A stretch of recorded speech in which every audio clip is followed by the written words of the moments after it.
आपका पूरा जीवन एक ऐसे मापदंड से आंका गया है जिसका कोई अस्तित्व ही नहीं है। उन्होंने आपको बताया कि बुद्धिमत्ता एक संख्या है, एक आईक्यू स्कोर है, एक पेपर पर एक ग्रेड है, दीवार पर टंगी एक डिग्री है। उन्होंने आपको बताया कि ये इस बारे में था कि आप संगीत से संबंधित कितने तथ्य याद कर सकते हैं या आप गणित की समस्या को कितनी जल्दी हल कर सकते हैं। उन्होंने झूठ इसलिए बोला क्योंकि ये उनके लिए सुविधाजनक था। सच्ची बुद्धिमत्ता का स्कूल से कोई लेना देना नहीं है। इसका सभ्य समाज द्वारा परिभाषित बुद्धिमत्ता से कोई लेना देना नहीं है। सच्ची बुद्धिमत्ता एक लाभ उठाने का साधन है। ये जीवन रक्षा है। ये वास्तविकता पर अपनी इच्छा थोपने की क्षमता है, इससे पहले कि वास्तविकता अपनी इच्छा आप पर थोपे। मैकियावेली ये जानता था। इतिहास के महान रणनीतिकारों को ये बात ज्ञात थी। जहां आम लोग स्मार्ट दिखने की कोशिश में व्यस्त थे, वहीं कुछ चुनिंदा लोग संगीत के जरिए ताकतवर बनने में लगे हुए थे। एक पदानुक्रम है। संज्ञानात्मक विकास की एक छिपी हुई सीढ़ी है जो ये तय करती है कि कौन खाता है और कौन खाया जाता है, कौन नेतृत्व करता है और कौन घुटने टेकता है। अधिकांश लोग, शायद 90% आबादी, संगीत के क्षेत्र में पहले पायदान पर ही मर जाते हैं। वे धुंध में जीते हैं। उन्हें लगता है कि वे चुनाव कर रहे हैं, लेकिन वे वास्तव में किसी और द्वारा लिखी गई स्क्रिप्ट पर ही काम कर रहे हैं। फिर वे लोग भी हैं जो पर्वतारोहण करते हैं। वहां बुद्धि के 7 स्तर हैं, जागृति के 7 चरण हैं। आज हम संगीत से जुड़े भ्रमों को दूर करने जा रहे हैं। हम आपके मन के सामने एक दर्पण रखने जा रहे हैं। ये असहज होगा, ये दर्दनाक भी हो सकता है, क्योंकि आप ये देखने जा रहे हैं कि आप वास्तव में कहां खड़े हैं। और एक बार जब आप पदानुक्रम को देख लेते हैं, तो आप उसे कभी अनदेखा नहीं कर सकते। आपके आसपास के लोगों के चेहरे बदल जाएंगे। आपको उनके अंगों से बंधी हुई डोरियां दिखाई देंगी। तुम उनकी आंखों में खामोशी देखोगे। सवाल सिर्फ इतना है कि क्या आप ये देखने के लिए पर्याप्त साहसी हैं कि आपका स्थान कहां है। अपने चारों ओर देखो, ध्यान से देखो। व्यस्त समय के दौरान किसी भीड़-भाड़ वाली शहर की सड़क पर चलें। मेट्रो में लोगों के चेहरों को ध्यान से देखें। किराने की दुकान पर लाइन में खड़े हो जाओ। आप क्या देखते हैं? आपको स्लीपर दिखाई दे रहे हैं। ये पहला स्तर है और ये सभी स्तरों में सबसे भीड़-भाड़ वाला स्तर है। सोने वाला व्यक्ति जरूरी नहीं कि मूर्ख हो। उनका आईक्यू बहुत ऊंचा हो सकता है। वे डॉक्टर, वकील या लेखाकार हो सकते हैं। वे शेक्सपियर की कविताएं सुना सकते हैं या पाइथन में कोड लिख सकते हैं। लेकिन कार्यात्मक रूप से वे निष्क्रिय अवस्था में हैं। इस स्तर पर बुद्धिमत्ता पूरी तरह से प्रतिक्रियाशील होती है। स्लीपर हरकत नहीं करता, उस पर कार्रवाई की जाती है। उनका जीवन जैविक और सामाजिक प्रतिक्रियाओं की एक श्रृंखला है। अलार्म बजता है, वो जाग जाता है। मालिक आदेश देता है, वो आज्ञा मानता है। समाचार एंकर बोलता है, वो मानता है। विज्ञापन चमकता है, वो खरीदता है। वो सोचता है कि उसके विचार उसके अपने हैं। लेकिन अगर आप उस पर दबाव डालेंगे, अगर आप उससे पूछेंगे कि वो जो मानता है उस पर क्यों विश्वास करता है, तो वो टूट जाएगा। वो ट्विटर पर देखी गई एक हेडलाइन को दोहराएगा। वो अपने माता पिता द्वारा सिखाई गई भावना को दोहराएगा। वो दूसरों के विचारों का एक माध्यम है। मैकियावेली ने इस वर्ग के लोगों का वर्णन इस प्रकार किया है कि वे इतने सरल और वर्तमान आवश्यकताओं के इतने अधीन होते हैं कि जो कोई भी उन्हें धोखा देने की कोशिश करेगा, उसे हमेशा कोई न कोई ऐसा व्यक्ति मिल जाएगा जो खुद को धोखा खाने देगा। सोने वाले व्यक्ति की पहचान उसकी स्वायत्तता की कमी से होती है। वो बाह्य नियंत्रण केंद्र में रहता है। उसके साथ जो कुछ भी होता है, उसके लिए कोई और ही जिम्मेदार होता है। अर्थव्यवस्था, सरकार, उसकी पत्नी, उसका भाग्य। वो परिस्थितियों का शिकार है। संगीत की उस नदी में बहता जा रहा है जिसे वो खुद चलाना नहीं चाहता। मनोवैज्ञानिक रूप से सोने वाला व्यक्ति स्वायत्तता से भयभीत होता है। स्वतंत्रता उनके लिए कोई उपहार नहीं है, ये एक बोझ है। अगर आप उसे पूरी आजादी दे देंगे तो वो घबरा जाएगा। उसे एक स्वामी की तीव्र इच्छा है, उसे एक व्यवस्थित जीवन शैली की तीव्र इच्छा है। वो ये जानना चाहता है कि कौन सा संगीत अच्छा है, कौन सा बुरा है और उसे आगे क्या करना चाहिए। इसीलिए स्लीपर को आम सहमति की धुन सवार रहती है। उसे ये जानने की जरूरत है कि बहुमत क्या सोचता है, इससे पहले कि वो सोचने में सुरक्षित महसूस करे। वो कोई राय बनाने से पहले कमेंट सेक्शन को चेक करता है। वो कपड़े खरीदने से पहले फैशन के रुझानों को देखता है। उसका सबसे बड़ा डर गलत ना होना है। संगीत के क्षेत्र में उनका सबसे बड़ा डर अकेले खड़े रहना है। आप इन लोगों को जानते हैं, आप उनके साथ काम करते हैं, आप उनसे संबंधित हो सकते हैं। वे इतिहास की फिल्म में पृष्ठभूमि के पात्र हैं। वे उस स्थान को भर देते हैं। वे शोर मचाते हैं, लेकिन वे कोई निशान नहीं छोड़ते। वे बैटरी हैं। वे उच्च स्तर की बुद्धिमत्ता द्वारा निर्मित प्रणालियों को शक्ति प्रदान करते हैं। वे उपभोग करते हैं, वे उत्पादन करते हैं और फिर उन्हें बदल दिया जाता है। यदि आप लेवल 1 पर हैं, तो शायद आप ये वीडियो नहीं देख रहे होंगे। ये एल्गोरिदम सोते हुए लोगों को इस तरह का अंधकारमय संगीत नहीं दिखाता है। लेकिन अगर आप सो रहे थे और अभी-अभी जाग रहे हैं, तो इसे समझ लें। आपको जो दर्द महसूस होता है, वो लगातार बनी रहने वाली अनुभूति कि आपका जीवन आपका अपना नहीं है, अवसाद का लक्षण नहीं है। ये वास्तविकता के बेहोशी की दवा के असर को तोड़कर सामने आने का एक लक्षण है। जब कोई सोता हुआ व्यक्ति जागता है, तो वह तुरंत बुद्धिमान नहीं हो जाता। वह जोर से बोलने लगता है। वह दूसरे स्तर पर प्रवेश करता है, नकलची। नकलची को यह एहसास हो गया है कि दुनिया एक खेल है। उसे एहसास होता है कि बुद्धिमत्ता एक मुद्रा है जो सम्मान, प्रतिष्ठा और मान्यता खरीदती है। लेकिन अभी तक उसका अपना कोई दिमाग नहीं है, इसलिए वह दूसरों के दिमाग को चुरा लेता है। नकलची व्यक्ति औसत बुद्धि का होता है।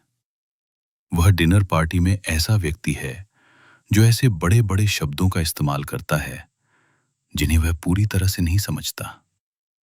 वह ट्विटर पर सक्रिय रहने वाला ऐसा व्यक्ति है जो नवीनतम मुद्दे को अपनाता है, इसलिए नहीं कि उसे परवाह है, बल्कि इसलिए कि यह सद्गुण का संकेत देता है।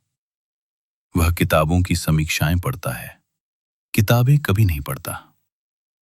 वह प्रकृति का उदाहरण देते हैं, लेकिन कभी भी अथाह गहराई में झांकने की कोशिश नहीं की है। दूसरे स्तर पर बुद्धिमत्ता एक प्रदर्शन है। यह एक पोशाक है। नकलची बौद्धिक सौंदर्य शास्त्र के प्रति जुनूनी है। वह डिग्री, प्रमाण पत्र और उपाधियों को चमकीले पत्थरों की तरह इकट्ठा करता है। वह चाहता है कि आप जानें कि वह बुद्धिमान है। उसे तालियों की जरूरत है। यह आपके अहंकार के लिए सबसे खतरनाक स्तर है, क्योंकि दूसरे स्तर पर आप खुद को सोए हुए लोगों से श्रेष्ठ समझते हैं। आप उन्हें नीचा समझते हैं। आप सोचते हैं, उन भेड़ों को देखो, मैं जाग गया हूं। लेकिन आप जागृत नहीं हैं। आप बस एक अलग सपना देख रहे हैं। नकलची डनिंग क्रूगर प्रभाव में फंस जाता है।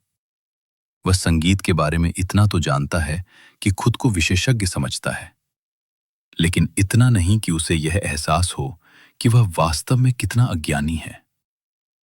मैकियावेली ने इस प्रकार के बारे में चेतावनी दी थी। उन्होंने उन लोगों के बारे में बात की जो सद्गुण के दिखावे को ही सद्गुण समझ लेते हैं। नकलची का मानना है कि अगर वह नेता जैसा दिखता है तो वह नेता है। अगर उसकी आवाज दार्शनिक जैसी लगती है तो वह एक दार्शनिक ही है। लेकिन और गहराई से जांच करें। किसी नकलची को चुनौती दें। उससे एक नई समस्या हल करने को कहें। उससे कहो कि वह बिल्कुल शुरुआत से एक सिस्टम बनाए। वह घबरा जाएगा क्योंकि वह कुछ बना नहीं सकता। वह केवल नकल कर सकता है। वह एक प्रतिध्वनि है, एक प्रतिबिंब है। नकलची की त्रासदी यह है कि वह बाहरी मान्यता का आदी होता है। उसका पूरा आत्मसम्मान उस बौद्धिक वर्ग की स्वीकृति पर टिका है जिसमें वह शामिल होने की आकांक्षा रखता है। उसे इस बात का बहुत डर है कि कहीं उसका धोखाधड़ी का पर्दाफाश न हो जाए। इससे वह कठोर हो जाता है। इससे वह सवाल पूछे जाने पर आक्रामक हो जाता है। यदि आप लगातार खुद को सही साबित करने की कोशिश करते रहते हैं, यदि आप सत्य की खोज करने के बजाय बहस जीतने के लिए तर्कों को रटने में लगे रहते हैं, तो आप दूसरे स्तर पर ही अटके हुए हैं। तुम एक तोता हो, रंगीन, मुखर, बोलने में सक्षम, लेकिन सोचने में असमर्थ। यहीं से अंधकार की शुरुआत होती है। जब आप दूसरों के लिए प्रदर्शन करना बंद कर देते हैं और वास्तविकता को वैसे ही देखना शुरू कर देते हैं जैसी वो वास्तव में है, तो आप तीसरे स्तर, कैलकुलेटर तक पहुंच जाते हैं। ये लोमड़ी है। कैलकुलेटर ने सत्यापन की आवश्यकता को त्याग दिया है। अब उसे इस बात की परवाह नहीं है कि लोग उसे बुद्धिमान समझते हैं या नहीं। उसे जीतने की परवाह है। ये वास्तविक सक्रियता का पहला स्तर है। कैलकुलेटर दुनिया को देखता है, कानूनों को देखता है, नैतिकता को देखता है, सामाजिक अनुबंधों को देखता है, और उसे एहसास होता है कि वे पूर्ण सत्य नहीं है। ये मनमाने नियम है और नियमों को तोड़ा जा सकता है। मैकियावेली ने लिखा, शेर खुद को जालों से नहीं बचा सकता और लोमड़ी खुद को भेड़ियों से नहीं बचा सकती। इसलिए जालों को पहचानने के लिए लोमड़ी होना और भेड़ियों को डराने के लिए शेर होना जरूरी है। कैलकुलेटर लोमड़ी है। वो जालों को देखता है। वो प्रोत्साहन संरचनाओं को समझता है। वो अपने बॉस, अपने पार्टनर, अपनी सरकार को देखता है और पूछता है, वे क्या चाहते हैं? वे किस लिए भयभीत हैं? मैं इसका उपयोग कैसे कर सकता हूं? तीसरे स्तर की बुद्धि लेन देन वाली होती है। ये ठंडी होती है। ये रणनीतिक होती है। कैलकुलेटर प्रभावी होता है। वो कॉर्पोरेट सीढ़ियां सबसे कठिन परिश्रम करके नहीं, बल्कि सबसे चतुराई से चालें चलकर चढ़ता है। वो जानता है कि किसकी चापलूसी करनी है और किसे अनदेखा करना है। वो जानता है कि कब बोलना है और कब चुप रहना है। लेकिन कैलकुलेटर अक्सर अकेला होता है, क्योंकि जब आप हर बातचीत को एक लेन देन के रूप में देखते हैं, तो आप मानवीय तत्व को मार देते हैं। आप लोगों को शतरंज के मोहरों की तरह देखने लगते हैं। और जबकि ये आपको शक्तिशाली बनाता है, ये आपको व्यामोह भी पैदा करता है। कैलकुलेटर लगातार अपनी पीठ की ओर देखता रहता है, क्योंकि वो मान लेता है कि बाकी सब भी कैलकुलेटर ही हैं। वो अपनी ही चालाकी को दुनिया पर थोपता है। वो किसी पर भरोसा नहीं करता। यही तीसरे स्तर का जाल है। आप अपनी ही रणनीति के कैदी बन जाते हैं। आप खेल खेलने में इतने व्यस्त हो जाते हैं कि जीना भूल जाते हैं। आप कुशल हैं, हां, लेकिन आप खोखले हैं। कई सफल सीईओ, राजनेता और चालाक लोग रुक जाते हैं यहां। उनके पास पैसा है, उनका रुतबा है, लेकिन उन्हें शांति नहीं है। वे लगातार खतरों और अवसरों की तलाश में फंसे रहते हैं। वे कमरे में सबसे बुद्धिमान व्यक्ति हैं, लेकिन फिर भी वे कमरे की परिस्थितियों के अनुसार प्रतिक्रिया करते हैं। वे अभी भी किसी और द्वारा बनाए गए सिस्टम के भीतर ही खेल रहे हैं। वे खेल जीत रहे हैं, लेकिन वे इससे मुक्त नहीं हैं। ऊपर उठने के लिए आपको केवल अपने बारे में सोचना बंद करना होगा।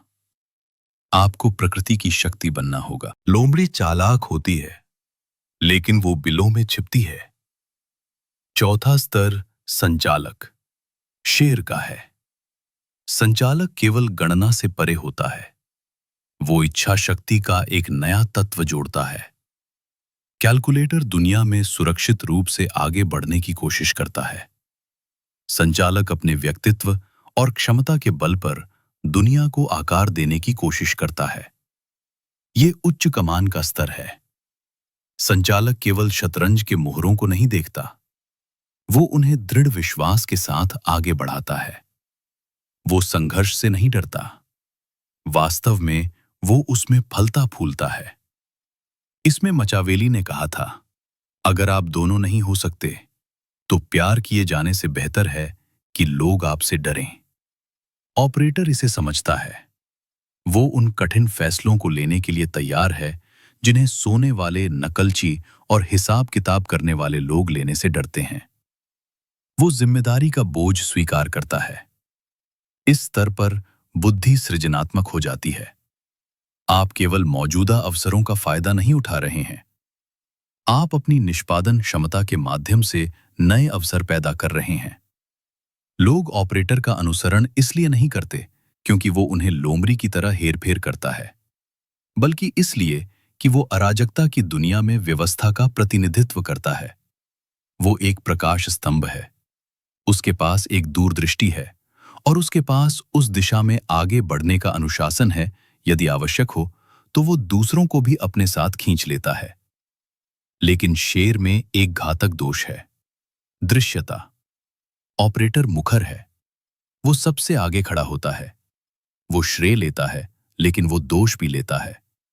वो एक लक्ष्य है क्योंकि वो बल और उपस्थिति पर निर्भर करता है। उसकी शक्ति उसकी शारीरिक ऊर्जा से जुड़ी है। अगर वो बीमार हो जाता है, साम्राज्य बिखर जाता है।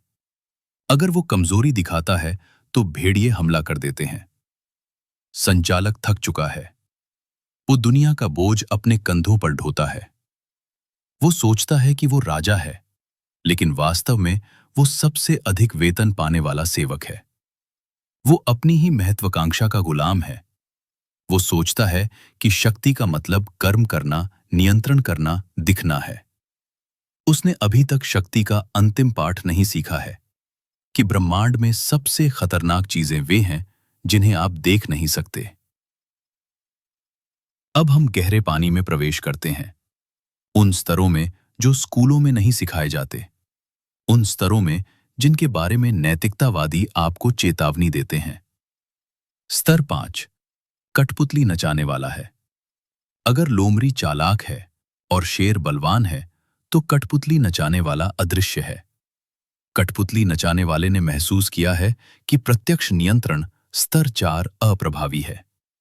यह प्रतिरोध पैदा करता है। अगर आप किसी को धक्का देते हैं तो वे पलटवार करते हैं। अगर आप किसी को आदेश देते हैं तो वे आपसे नाराज हो जाते हैं। लेकिन अगर आप उन्हें वो करने के लिए मजबूर कर देते हैं जो आप चाहते हैं, तो वे आप जो भी करते हैं उस पर आपका अधिकार होता है। यही कोमल शक्ति है, यही प्रभाव है। कठपुतली नचाने वाला मंच पर खड़ा नहीं होता, वो मंच के पीछे छाया में खड़ा रहता है। वो शेर के कान में फुसफुसाता है। वो मानव मनोविज्ञान की गहरी परतों को समझता है। वो जानता है कि मनुष्य 2 चीजों से प्रेरित होते हैं, इच्छा और मैं। वो वास्तविकता से लड़ता नहीं है, वो उसे मोहित करता है। कठपुतली नचाने वाला कथाएं गढ़ता है। वो ऐसी परिस्थितियां बनाता है जहां परिणाम अपरिहार्य होता है, फिर भी हर कोई महसूस करता है कि उन्होंने स्वतंत्र चुनाव किया है। वो विश्वसनीय खंडन का उस्ताद है। यदि कोई परियोजना विफल हो जाती है तो उसका नाम उस पर कहीं नहीं होता। यदि वो सफल होती है तो वो पुरस्कार प्राप्त करता है। वो मध्यस्थों के माध्यम से काम करता है। वो निष्क्रिय लोगों, नकल करने वालों, गणना करने वालों और यहां तक कि संचालकों को भी अपने अंगों के रूप में उपयोग करता है। मचेवेली ने लिखा, हर कोई वही देखता है जो आप दिखाई देते हैं। बहुत कम लोग ही जान पाते हैं कि तुम असल में क्या हो। कठपुतली नचाने वाला इसी नियम पर चलता है। वो रूप बदलने वाला है। वो जो चाहे बन जाता है, बस उसे चाहिए होता है। उसकी कोई निश्चित पहचान नहीं है। वो सोने वाले के लिए पानी है, वो संचालक का मित्र है, वो कैलकुलेटर का वफादार सलाहकार है, वो एक व्यापारिक साझेदार है। उनमें से किसी को भी यह एहसास नहीं होता कि उन्हें नियंत्रित किया जा रहा है। लेकिन 5वें स्तर की एक भयानक कीमत चुकानी पड़ती है, अलगाव। जब आप अपना जीवन मुखौटे पहनकर बिताते हैं तो आप भूल जाते हैं कि आपका चेहरा कैसा दिखता है। जब आप हर मानवीय बातचीत को एक मनोवैज्ञानिक क्रिया के रूप में देखते हैं, तो आप जुड़ने की क्षमता खो देते हैं। कठपुतली नचाने वाला शक्तिशाली है। हाँ, लेकिन वो एक भूत है। वो दुनिया में घूमता है, लेकिन वो दुनिया का हिस्सा नहीं है। वो ठंडा है, लोमड़ी से भी ज्यादा ठंडा। वो मानवता को उसी तटस्थता से देखता है जैसे कोई वैज्ञानिक पेट्री डिश में बैक्टीरिया का अवलोकन करता है। वो उनका अनुमान लगा सकता है, वो उन्हें नियंत्रित कर सकता है, लेकिन वो उनमें से एक नहीं हो सकता। ये हेरफेर का अकेला शिखर है। अधिकांश अंधकारवादी मनोवैज्ञानिक यही रुक जाते हैं। वे सोचते हैं कि यही शिखर है। वे सोचते हैं कि अदृश्य हाथ होना ही परम शक्ति है, लेकिन वे गलत हैं। क्योंकि कठपुतली नचाने वाला अभी भी खेल खेल रहा है। वो अभी भी मोहरों को चला रहा है। वो अभी भी बोर्ड पर प्रतिक्रिया कर रहा है। सच्चा स्वामी खेल नहीं खेलता। सच्चा स्वामी कैसीनो बनाता है। यही ईश्वरत्व का स्तर है। वास्तुकार लोगों को नियंत्रित नहीं करता, वो वातावरण डिजाइन करता है। वह समझता है कि मानवीय व्यवहार वातावरण का एक कार्य है। यदि आप चाहते हैं कि लोग एक निश्चित रास्ते पर चलें, तो आप उनसे पूछते नहीं हैं। आप उन्हें धोखा नहीं देते। आप एक गलियारा बनाते हैं। वास्तुकार गलियारा बनाता है। वो प्रणालियां, विचारधाराएं, निगम, एल्गोरिदम, धर्म, राष्ट्र बनाता है। वो खेल के नियम निर्धारित करता है जिसके लिए स्लीपर्स, मिमिक्स, लोमड़ियां, शेर और कठपुतली नचाने वाले सभी लड़ रहे हैं। जबकि लोमड़ी एक अंगूर चुराने की कोशिश कर रही है और शेर पूरे गुच्छे के लिए लड़ रहा है और कठपुतली नचाने वाला किसी को अंगूर देने के लिए मना रहा है, वास्तुकार अंगूर के बाग का मालिक है। ये प्रणालीगत बुद्धिमत्ता है। ये द्वितीय, तृतीय और चतुर्थ क्रम के परिणामों के बारे में सोचने की क्षमता है। वास्तुकार दशकों और शताब्दियों के बारे में सोचता है, वित्तीय तिमाहियों के बारे में नहीं। वो व्यक्तिगत लड़ाइयों के परिणाम से अलग है, क्योंकि उसने युद्ध को अपने हिसाब से चलाया है। सोशल मीडिया प्लेटफॉर्म के निर्माताओं के बारे में सोचें। वे वास्तुकार हैं। उन्हें इस बात की परवाह नहीं है कि आप किस बारे में बहस करते हैं। उन्हें इस बात की परवाह नहीं है कि कौन सा राजनीतिक पक्ष जीतता है। उन्होंने मंच बनाया है। वे शोर से लाभ कमाते हैं। वे संघर्ष से लाभ कमाते हैं। वास्तुकार बुरा नहीं है। वो अच्छा नहीं है। वो अपरिहार्य है। वो दुनिया की अराजकता को देखता है और उसमें पैटर्न देखता है। वो मैट्रिक्स के पीछे के कोड को देखता है और उसे फिर से लिखता है। छठे स्तर तक पहुंचने के लिए आपको व्यक्तिगत प्रसिद्धि की इच्छा का त्याग करना होगा। आपको व्यक्तियों पर नियंत्रण की इच्छा का त्याग करना होगा। आपको संरचना से प्रेम करना होगा। आपको सभ्यता का विद्यार्थी बनना होगा।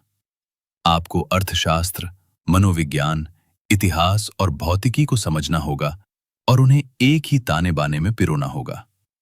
वास्तुकार दुर्लभ होते हैं। शायद 10 लाख में से एक ही इस स्तर तक पहुंच पाता है। इतिहास में उन्हीं के नाम अमर रहते हैं। युद्ध लड़ने वाले राजाओं के नहीं, बल्कि उन लोगों के जिन्होंने उन प्रणालियों को डिजाइन किया जिनके कारण युद्ध आवश्यक हो गए। लेकिन वास्तुकार भी अंतिम स्तर नहीं है, क्योंकि वास्तुकार अभी भी अपनी रचना से जुड़ा हुआ है। उसे अभी भी इस बात की परवाह है कि प्रणाली काम करती है या नहीं। उसका अहंकार अभी भी मौजूद है, भले ही वो उसके काम में झलकता हो। यदि उसकी प्रणाली ध्वस्त हो जाती है तो उसे कष्ट होता है। एक स्तर और ऊपर है, एक ऐसा स्तर जो लगभग अमानवीय है। बुद्धि का अंतिम स्तर अधिक जोड़ने के बारे में नहीं है, ये घटाने के बारे में है। ये शून्य है। 7वें स्तर पर आप खिलाड़ी नहीं रह जाते, आप डिजाइनर नहीं रह जाते, आप मौन बन जाते हैं। ये पूर्ण आंतरिक संप्रभुता की अवस्था है। शून्य ने मैकवेली के परम गुण में महारत हासिल कर ली है। बाह्य जगत से पूर्ण भावनात्मक और मनोवैज्ञानिक अलगाव। उसके पास कुछ भी नहीं है, फिर भी वो सब कुछ धारण करता है। उसे कोई भय नहीं है क्योंकि उसका कोई लगाव नहीं है। आप उस व्यक्ति को धमका नहीं सकते जिसे जीने या मरने की परवाह नहीं है। आप उस व्यक्ति को रिश्वत नहीं दे सकते जिसे आपकी किसी भी चीज की इच्छा नहीं है। आप उस व्यक्ति को हेर फेर नहीं कर सकते जिसका कोई अहंकार नहीं है जिसे सहलाया जा सके। शून्य वास्तुकार की प्रणालियों, कठपुतली नचाने वालों की योजनाओं, शेर के युद्धों और लोमड़ी की चालों को देखता है और मुस्कुराता है। वो इन सब को एक नाटक, एक ब्रह्मांडीय मजाक के रूप में देखता है। ये शून्यवाद नहीं है। शून्यवाद निराशा है। ये पारगमन है। शून्य पूर्ण स्पष्टता के साथ कार्य करता है क्योंकि उसकी दृष्टि इच्छा से धुंधली नहीं होती। वो ठीक वही करता है जो आवश्यक है, न अधिक न कम। वो पानी की तरह है। आप उसे पकड़ने की कोशिश करते हैं और वो आपकी उंगलियों से फिसल जाता है। आप उसे काटने की कोशिश करते हैं और वो फिर से बन जाता है। आप उसे जलाने की कोशिश करते हैं और वो भाप बनकर आप पर बरसता है। बाद में मैकियावेली ने इसका संकेत दिया था। उन्होंने भाग्य, किस्मत, नियति और ब्रह्मांड की अराजकता की बात की। उन्होंने कहा, हमारे जीवन का आधा हिस्सा भाग्य द्वारा और बाकी आधा हमारी इच्छा द्वारा नियंत्रित होता है। शून्य ने उसकी इच्छा को फॉर्चूना के साथ संरेखित कर दिया है। वो धारा के विपरीत नहीं चलता, वो धारा बन जाता है। पूर्वी दर्शन में इसे तोआओ कहते हैं। स्टोइसिज्म में यही ऋषि का स्वरूप है। डार्क साइकोलॉजी में यह सबसे बड़ा शिकारी है, क्योंकि अगर आपका सामना संगीत के 7वें स्तर के किसी व्यक्ति से होता है तो आप असहाय हो जाते हैं। आप उसे पढ़ नहीं सकते। आप उसके बारे में भविष्यवाणी नहीं कर सकते। आप उस पर जो भी संगीत प्रोजेक्ट करते हैं वो उसे प्रतिबिंबित करता है। वो एक दर्पण है। अगर आप उसे ध्यान से देखेंगे तो आपको सिर्फ आप ही नजर आएंगे। वो सेना का नेतृत्व करने के लिए 4थे स्तर तक उतर सकता है, फिर शून्य में वापस चढ़ सकता है। वो बातचीत में चालाकी से काम ले सकता है, फिर शून्य में लौट सकता है। वो अन्य स्तरों का उपयोग औजार के रूप में करता है, लेकिन वो वहां रहता नहीं है। वो अपने ही मन के किले में रहता है, एक ऐसा किला जिसमें कोई दरवाजा नहीं है। यही परम स्वतंत्रता है, किसी न किसी रूप में होने की आवश्यकता से मुक्ति। और विरोधाभासी रूप से संगीत की सबसे बड़ी शक्ति यही निहित है, क्योंकि जिस व्यक्ति को किसी चीज की जरूरत नहीं होती वही सब कुछ नियंत्रित करता है। अब दर्पण आपके सामने है। आपकी रैंकिंग क्या है? ईमानदार हो। आप खुद से जो झूठ बोलते हैं वो आपके द्वारा खरीदा जाने वाला सबसे महंगा झूठ होता है। क्या तुम एक ऐसे सोए हुए व्यक्ति हो जो बह रहा है, प्रतिक्रिया दे रहा है, जीने की अनुमति की प्रतीक्षा कर रहा है? क्या आप नकलची हैं? तालियां बटोरने की कोशिश करते हैं, उद्धरण याद करते हैं और समझने का दिखावा करते हैं? क्या आप चूहा दौड़ में फंसा हुआ एक कैलकुलेटर हैं? व्यामोहग्रस्त, लेन देनवादी, अकेला? क्या आप एक थके हारे ऑपरेटर हैं जो दुनिया का बोझ ढो रहे हैं और हर किसी के निशाने पर हैं? क्या आप एक कठपुतली न जाने वाले हैं जो अंधेरे में छिपे हुए हैं और अपने पहने हुए मुखौटों के कारण अपनी आत्मा खो रहे हैं? क्या आप एक वास्तुकार हैं जो प्रणालियां बनाते हैं, विरासत के प्रति जुनूनी हैं, या क्या आप शून्य की ओर बढ़ रहे हैं? आप में से अधिकांश लोग स्तर 2 और स्तर 3 के बीच झूल रहे हैं। आप इतने समझदार हैं कि आपको पता है कि यह गेम मौजूद है, लेकिन फिर भी आप दूसरे स्तर की पुष्टि की तलाश में हैं, या फिर आप लेन देन के तीसरे स्तर में फंस गए हैं। ये ठीक जागरूकता आरोहण का पहला कदम है, लेकिन ये बात समझ लीजिए, ये व्यवस्था आपको दबाए रखने के लिए ही बनाई गई है। स्कूल का मकसद आपको सुस्त बनाना है। विश्वविद्यालय आपको नकलची बनाने के लिए ही बनाया गया है। कॉर्पोरेट जगत की सीढ़ी आपको कैलकुलेटर बनाकर रखने के लिए ही बनाई गई है। वे वास्तुकारों को नहीं चाहते और वे खालीपन से भयभीत हैं।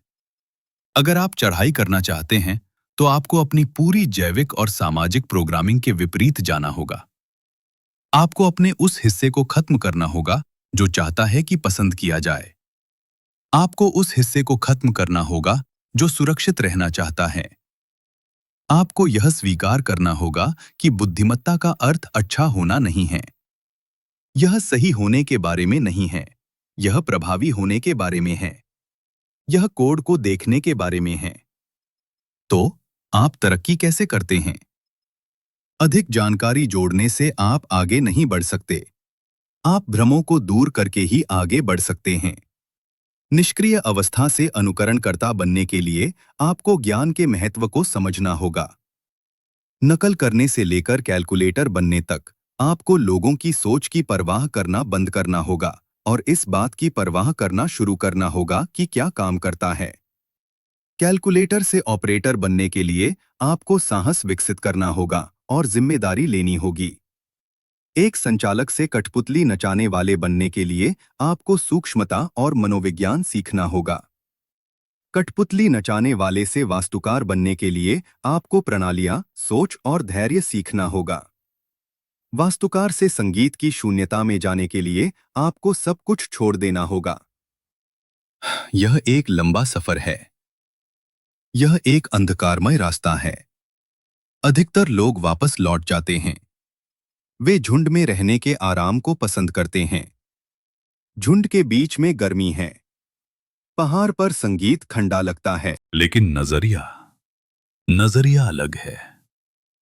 जब आप शिखर पर खड़े होकर नीचे भागती हुई भीड़ को देखते हैं, तो आपको एहसास होता है कि सारा तनाव, सारा नाटक, सारी राजनीति, सारा शोर, ये सब बस एक खेल था। एक ऐसा खेल जिसे अब आपको खेलने की जरूरत नहीं है। आप बस देख सकते हैं। और उस अवलोकन में ही आपको वो एकमात्र चीज मिलती है जो मायने रखती है। स्वयं पर संगीत की शक्ति का प्रभुत्व। लेकिन एक विशिष्ट तकनीक है, एक मनोवैज्ञानिक कुंजी है जो तीसरे स्तर से चौथे स्तर तक के संक्रमण को खोलती है। संगीत के क्षेत्र में सबसे बड़ी बाधा यही है। इसमें माचिवेली द्वारा वर्णित एक अवधारणा शामिल है जिसे उन्होंने वेयर दो कहा था। ईसाई अर्थ में सद्गुण नहीं, बल्कि एक निर्मम, लचीली क्षमता। आप में से अधिकांश लोग तीसरे स्तर पर पहुंचकर अपनी अधिकतम क्षमता तक पहुंच जाएंगे। तुम चतुर, सफल लोमड़ियां बनोगे, लेकिन तुम हमेशा भेड़ियों से डरोगे। तुम कभी शेर नहीं बन पाओगे। तुम कभी साम्राज्य का निर्माण नहीं कर पाओगे। क्यों? क्योंकि आप अब भी नियमों में विश्वास रखते हैं। आपको लगता है कि अगर आप काफी समझदार हैं तो नियम आपकी रक्षा करेंगे। वे ऐसा नहीं करेंगे। सफलता पाने का रहस्य, वास्तुकारों के क्षेत्र में प्रवेश करने का रहस्य और संप्रभु के लिए आपकी नैतिक प्रोग्रामिंग में एक मौलिक दरार की आवश्यकता है। आपको वो काम करने के लिए तैयार रहना होगा जिसे समाज अक्षम्य बताता है। मैं यहां पूरी तरह से समझा नहीं सकता। एल्गोरिदम को यह पसंद नहीं आएगा।